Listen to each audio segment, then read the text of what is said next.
At sana'y nakikinig siya, naaalala tiyan niya ang love song namin noon na niluma na ng panahon.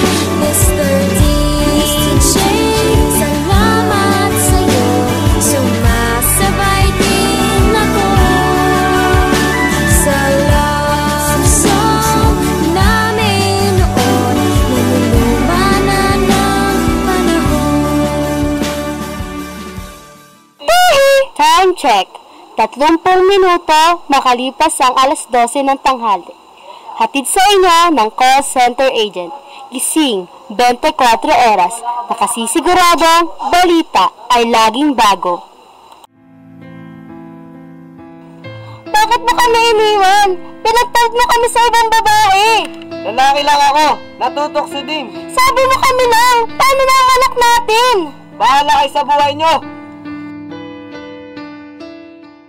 Ayon sa pagtatala ng NSO, 5 sa 10 mga lalaki at 4 sa 10 babae ay nangangaliwa sa isang relasyon. Kung kaya ito ang dahilan ng sirang pamilya sa Pilipinas. DZAC 69, ang Radyo 1. Magandang hapon mga ka-agent. Nagbabalik na naman muli ang inyong lingkod, Jean Bondok At Winslet Bascos for Call Center Agent FM.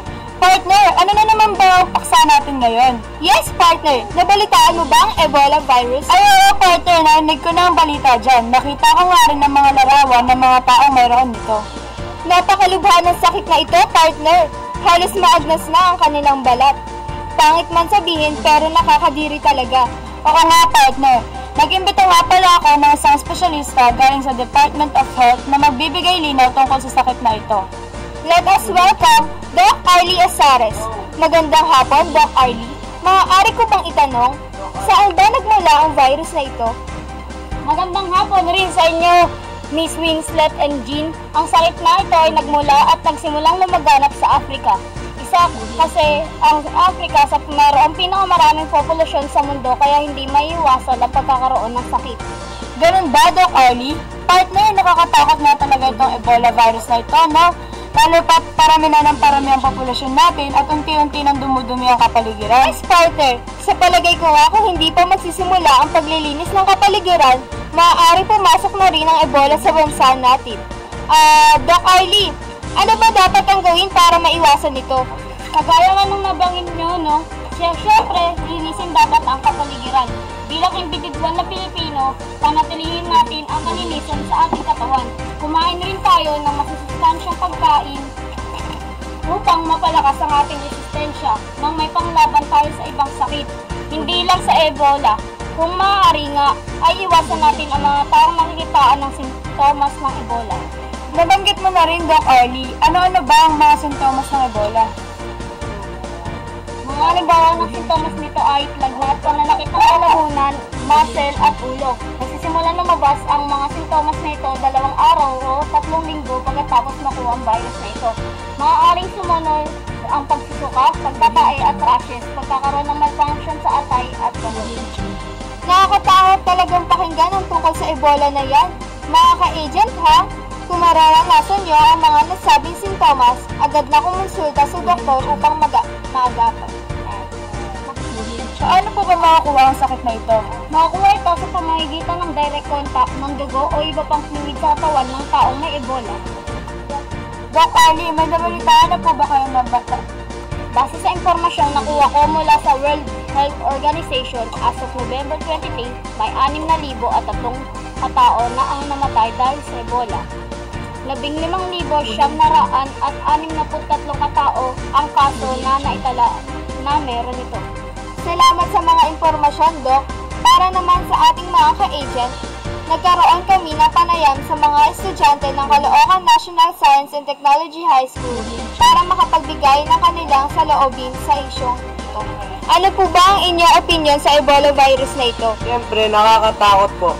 Siguradong malaki ang epekto nito sa ating bansa kung sakaling makapasok. Mabuti na lamang nga ay hindi pa ito nakakapasok sa bansa. Tama ka dyan, maaaring maging stricto ang ating pamahalaan sa mga simpleng bagay. Malaki rin ang gagastusin natin kung sakali. Oo nga, partner. Ngayon pa nga lang, napakahigpit na ng mga paliparan sa mga taong nakikitaan ng sintomas ng Ebola. Bilang mag-aaral, ano sa tingin nyo ang magagawa nyo upang makatulong sa mga taong mayroong Ebola? Maaari akong maghanap ng lunas sa sakit na ito. Hilig ko rin kasi ang mag-eksperimento. Mabuti iyan. Gamitin mo ang iyong kaalaman upang makatulong. Ano naman ang ginagawa nyo para maiwasan? As much as possible po, may iwas ako sa mga taong may sakit. Hindi kasi natin alam kung Ebola na ba ito o kung ano. Tama ka dyan. Mabuti na maging alerto tayo. Mabuti na bilang isang mag-aaral pa lamang ay may concern na kayo sa bansa at may kaalaman kayo tungkol sa Ebola. Nga naman ang mga mag-aaral na ito, partner. Nakakatakot talaga ang Ebola virus. Lalo pa't wala pang nahahanap na lunas dito. Oo nga, partner. Buti na lamang din hindi pa ito nakakapasok sa bansa. Isipin niyo na lang kung makapasok yan sa bansa natin. Woo!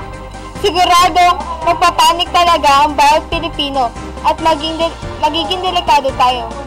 Oo nga pero ginagawa naman ng gobyerno ang lahat para maiwasan yan. Narinig ko nga sa balita na halos lahat ng pumapasok sa bansa ay ini-inspeksyon nila.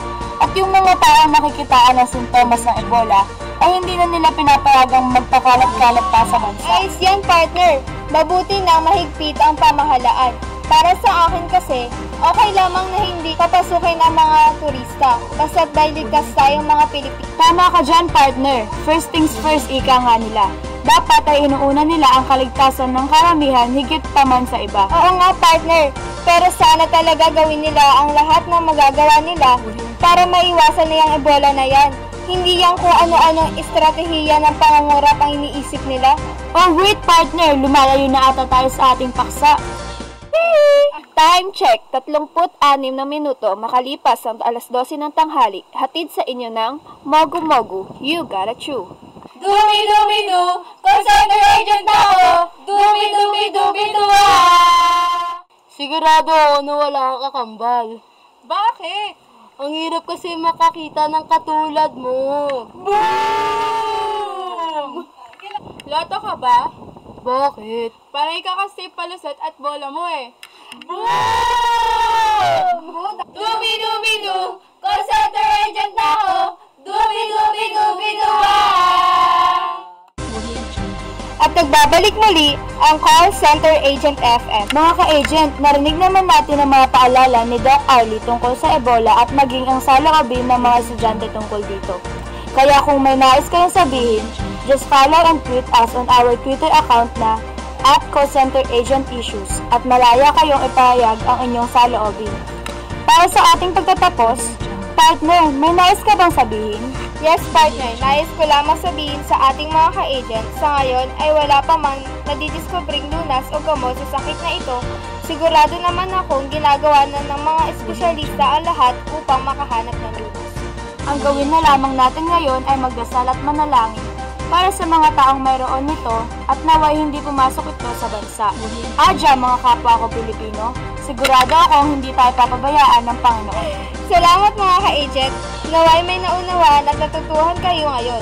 Ako nga pala si Winslet Bascos At Jean Bondo para sa Call Center Agent FM. Time check. 38 minutong makalipas ang alas 12 ng tanghali. Hatid sa inyo ng Royal. Ilabas ang kulit.